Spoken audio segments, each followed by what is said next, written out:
My name is Maya Hirschman, and I'm talking to you about museum engagement. And sadly, my notes are still loading, so I'm just going to wing it for a moment. Museum engagement is very near and dear to me. I'm very passionate about it. So I'm going to try to impart a little bit of my love and passion to you all. So word association game. If I say museum, you say?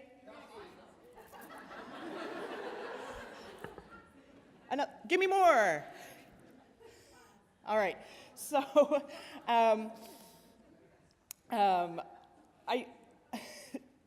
we all love museums. We're in them for one, probably because we're passionate about them. No one goes in them for the money.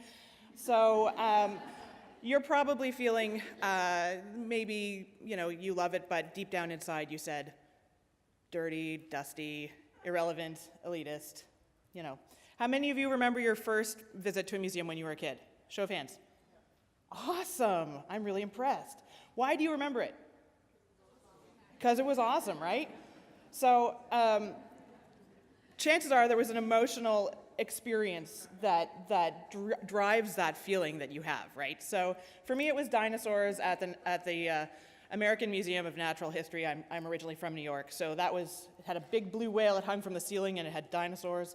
And so it was really exciting. So I remember the excitement. And then we grow up and we become museum professionals, and we come to believe that museums are important for things like collections and aesthetic choices and learning opportunities. And I'm not saying that's not important, because that is super important, but that's not all. If we want people to return and become those all-important repeat visitors, we need to think about what they want, their emotional responses. We need to think about how their curiosity is piqued, and the personal connections that they are making. Traditionally, museums come from a 19th century set of values, everything in its place, ordered, hierarchical.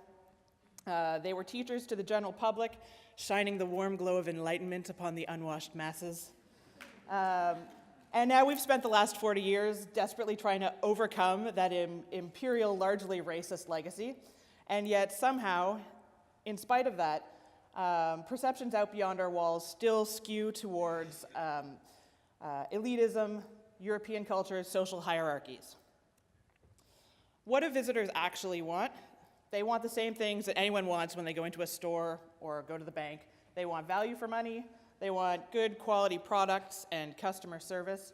They want to be part of the conversation, and they want to feel like they're listened to and understood. So what's good museum business? We hear it all the time.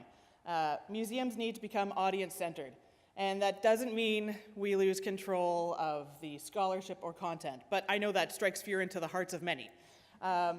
It means including opportunities to interact, share, and respond. Give people a reason to visit.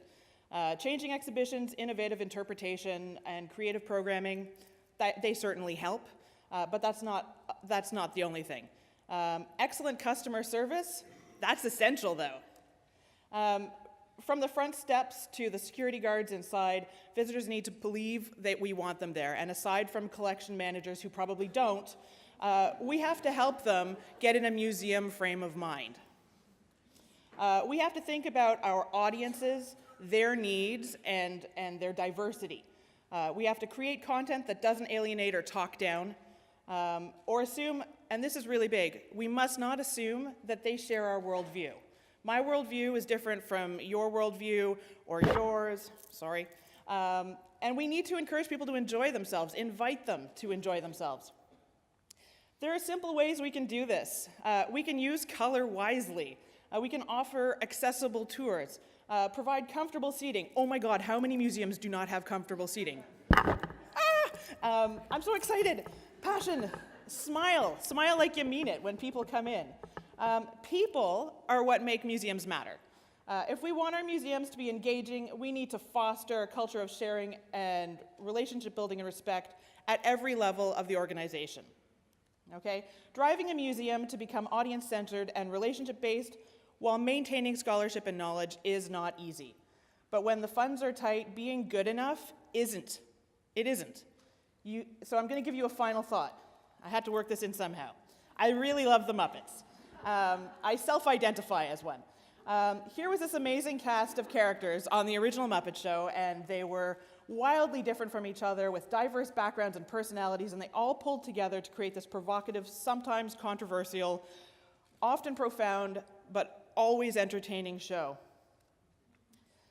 Muppets are lifeless puppets, okay? Standing beneath them with their arms up their butts are the men and women, equally diverse from different backgrounds, all very intelligent, highly creative individuals, making the magic happen. So please, we museum professionals, you, me, we are the puppeteers. We are the ones who breathe that life into our museums, and the engagement is up to us. Thank you very much. My name is Maya Hirschman. I'd love to talk to you more about museum engagement when this is all over.